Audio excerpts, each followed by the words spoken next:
Next up I didn't make is Mark Johnston, $500,000. who's got a property that he did out in Leesburg. How did you find this property? You know, I'm a real estate broker, and I found this on the ML Exchange, and much to the disconcertion of other people, I find all my properties, 99% of my properties, right on the ML Exchange. So it's another way to buy properties for those of you out there who are not aware of that. Was this purchased as a rental or rehab? No, everything I do is I buy them to reposition, so I'm buying it to buy, flip, and sell. Okay. And that was the purpose of this one. I actually, I bought it from another realtor who had it, who listed it for a foreign investor. The gentleman was out of Taiwan. And I'll tell you, it was kind of interesting because it took so long to get paperwork back and forth from this gentleman in order to close the deal originally. But we did close it. Prior to closing, they had done a little bit of rehab to it themselves. They had cleaned the carpet and put some laminate floor in the kitchen, and that was about it that they did in the property. Okay. What did you end up doing to it? Well, you know, Hurricane Irma came along, and it was a little bit of a struggle, so we had to put a new roof on. And I don't know if any of you had to put a roof on during Irma, but it was pretty challenging to do so. So we were able to put a roof on and paint the inside, the outside. It was in a 55-plus community, and I was a little apprehensive to buy in 55-plus community because you would think that your market share is smaller. But in reality, it's a great market to be in because people come in and they buy. You don't have to, you're not challenged for mortgage, you know, to close the deal because they can't qualify for a mortgage. Usually they pay cash or they put a tremendous amount of money down. It's a pretty effective market. It's been a very effective market for me. How long did it take you to do the rehab? You know, from the time we purchased it to putting it on the market was maybe 30 days. You know, again, we had the hurricane, so it was a little bit of a challenge. That may have been a little bit of a delay. Yeah. What else did you said you did granite countertops in there? What else did you end up doing? Yeah, and everything that we do granite countertops always, everywhere, in the bathrooms and the kitchen. We do rolled edges. We always include stainless steel appliances with everything that we do. It's usually a side-by-side, fridge, stove, dishwasher, and microwave if they have one. If not, we'll throw a stainless steel hood in as well. Based on the value of the homes, usually we'll put USB ports on either side of the master bedroom, also in the kitchen and in both bathrooms, just to, you know, order a little more feature-rich to the amenities that you're offering with the property. Being that it was in a 55-plus community, did it take any longer to sell, or how many days on the market was it before? 75 days to get a check. From buying it to closing, it was about 75 days. Very nice. So it was, you know, it was effective. And as you can see, we paid $160. Well, we sold it for $165. We paid $111 for. It was kind of interesting. The realtor I bought it from talked the owner to putting black appliances in. So they did a top freezer, low fridge. I told him I didn't want them. I said, listen, I'll take them back. Give me the receipt. He gave me the receipt. I took them back to Home Depot, and he credited me at closing, and I put the stainless in so that we could, you know, show it the right way. The thing I wanted to point out, just to make sure that everybody knows, for those new investors out there, is that there's always a lot of costs that you never hear about. And, you know, I cringe every time I see these HGTV shows because they don't talk to you about the cost of money, the insurance, the lawn care, the water bill, the electric bill, all those things they seem to forget and just lump into a main thing. So when we did this, I wanted to let you know that, you know, there's the roof, there's the paint inside and out, there's your granite appliances, HOA, holding, I stage. I need to talk to Fern and see if she can get me some furniture.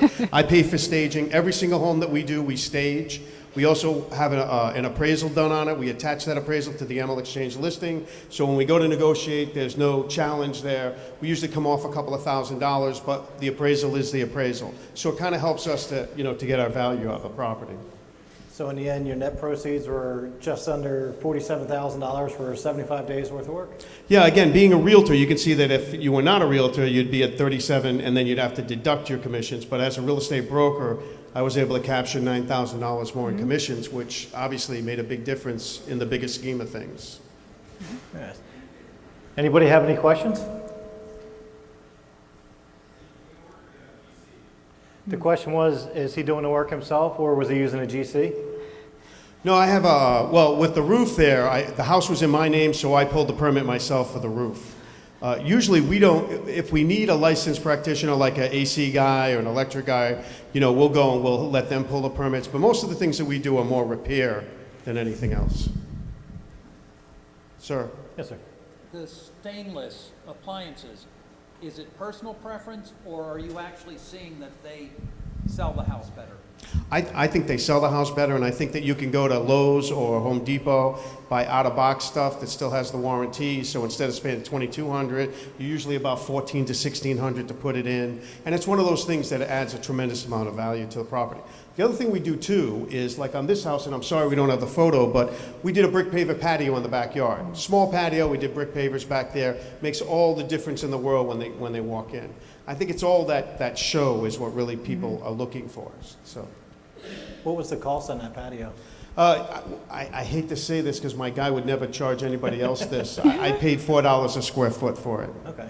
And what I do is I pay for all materials. I never have them pay for materials. They're into it for label only because I don't want any liens. I don't want to go through any of that. So I pay for all the materials. And I put it on my card and we take vacations with those points. There you go. You know. Any other questions? Yes, sir. I'm not an appraiser. I hire a third-party appraiser to come and do it. And yeah, I do an appraisal on every home that we sell. We get an appraisal on. And I got to tell you, sometimes it's negative because we did one over in Eagles Nest over in Lake Nona, and I'm at 369, and my appraiser's at 349, and you know, it was a challenge. So I didn't put that appraisal on the Emerald Exchange. You know, I ended up selling it for 352 or somewhere in there. But yes, yeah, we always use a third party.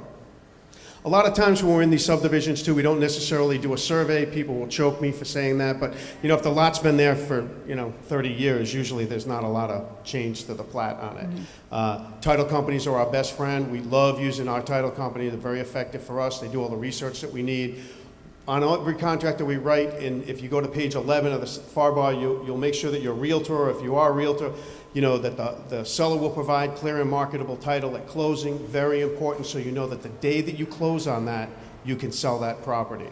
With HUD, with Fannie Mae, you can't necessarily do that because they have a 90-day seasoning on your title. So if you're not worried about the 90 days, that's great. But if you are, I like to put that on there just to see if I can sell it prior to the 90 days. Yes, sir. I get the commissions on the buying end of it, but did you find the buyer on the selling end too? How you got the commissions on the back end? I'm sorry. The question was, did he take a commission when he sold Both the property? sides. Both sides. So they didn't have a realtor, you got both sides on the selling. Well, I bought it from a realtor who had it listed for a seller, and then I'm a realtor, I'm a broker, so I listed it myself and I make my commission on my side. So I get it both ways. So you see, when you start looking at a $500,000 property or $750,000 property, sometimes the commissions are so strong in that deal that instead of using your normal 70% formula, you can really almost get into 80, 85 because the commissions are so strong on it, as is the holding costs and the cost of funds and the cost to close And and the insurance. doc stamps And everything else. and everything else. Yeah. Any other questions? All right, thank you, Mark. That was a great deal. Thank you. Thank you.